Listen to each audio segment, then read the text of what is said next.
Stop it. Stop playing dumb.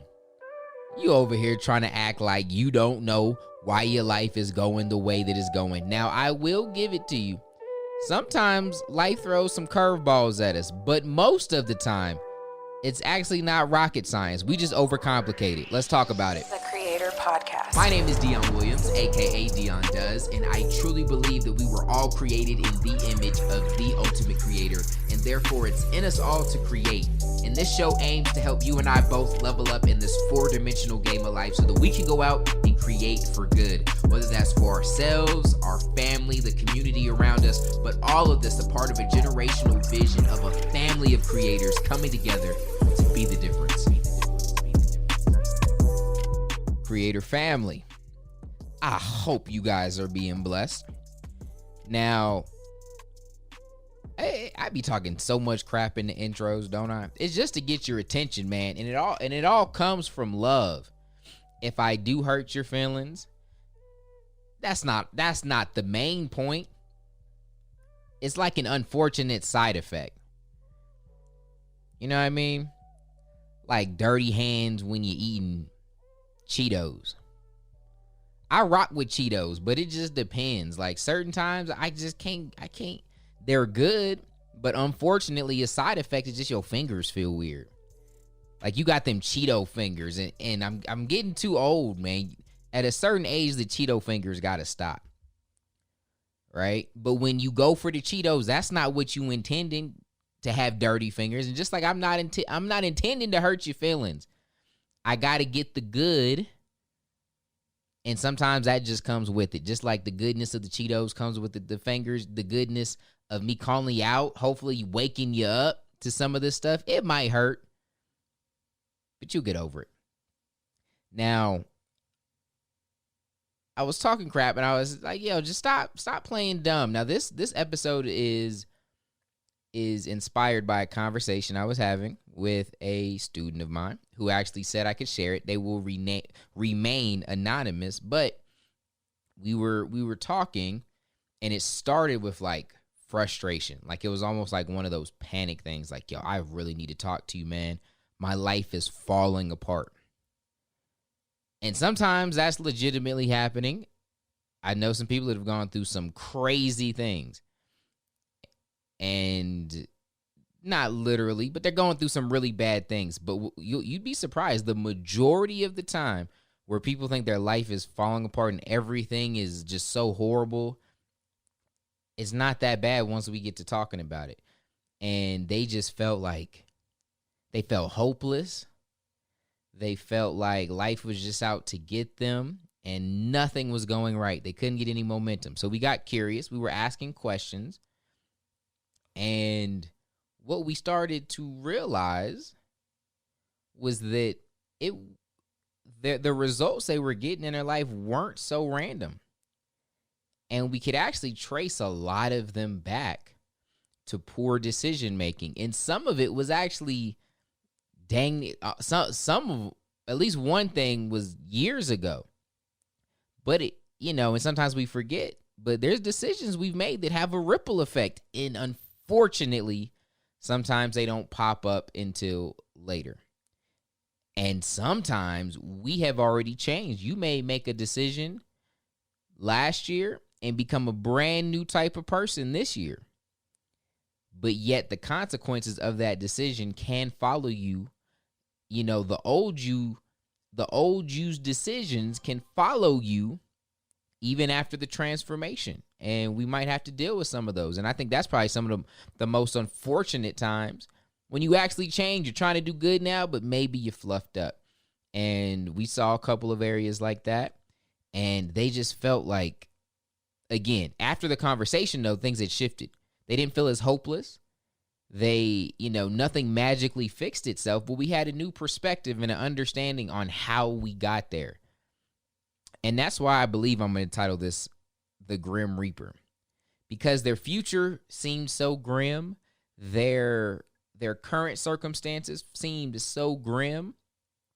And what we realized is they were just reaping what they had sown.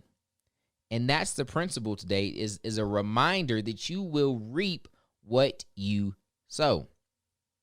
And it's a biblical concept, but it's so much really it is deeper than that, because it is something that is in our universe. It's in nature, right? You get what you give. And we see it all over us, right? I can't sow an apple seed and reap tomatoes. That's not how it works.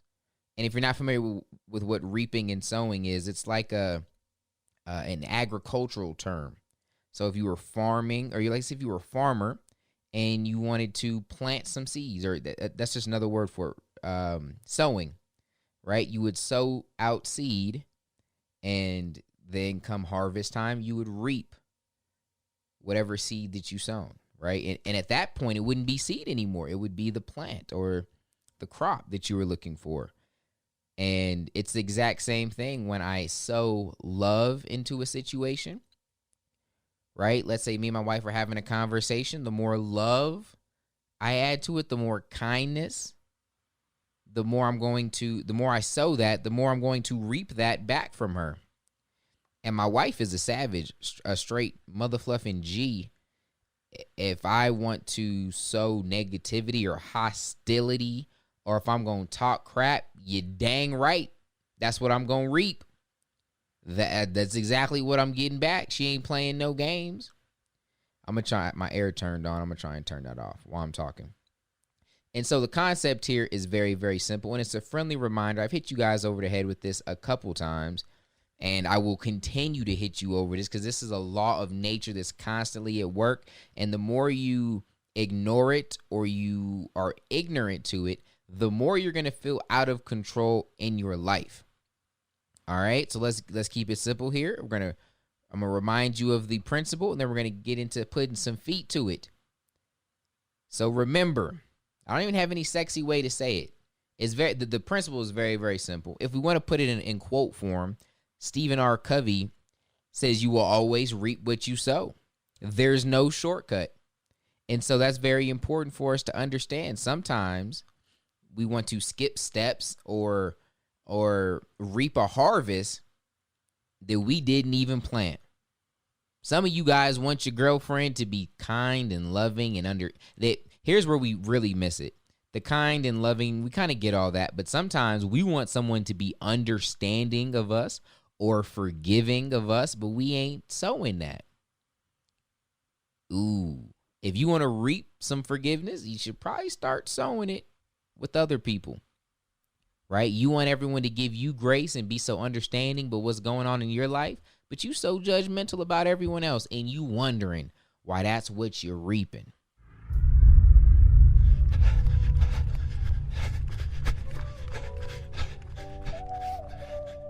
So I'm not here to complicate this. Let's keep it simple, people.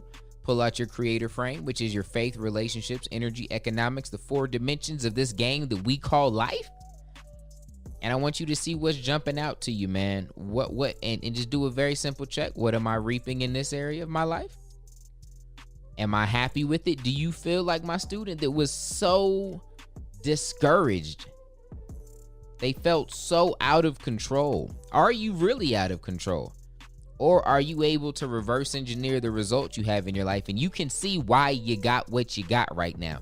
You can see why you're getting what you're getting. Why you may be a grim reaper. And I don't mean in the sense of like you got a pickaxe and the little black hood thing. No, not like that. I'm just saying, are everything that you're reaping right now, does it feel grim? That might be why you a grim reaper, because you are a grim sower. All right, we got to switch what you're sowing, and that will switch what you're reaping. It's very, very, very simple. All right, identify and attack. Identify what you're reaping in a certain. I always mix the two up. Identify what you're reaping, okay, and if you like it, you're good. Double down on what you're sowing. But if you don't like it, you need to attack that. You need to come up with a new plan and say, you know what? I'm out here looking for oranges while I'm sowing apple seeds. So let me switch that. Let me stop sowing hostility. Let me start sowing some love. Right? You trying to reap big checks into your bank account, but you ain't sowing no work. Where they do that at? Not in the creator movement. I know that. All right. So also make sure you check out freecreatorcode.com. Get the code that it is that we live by here as a family of creators. I love you guys. Stay safe. And until next time, God first. God bless.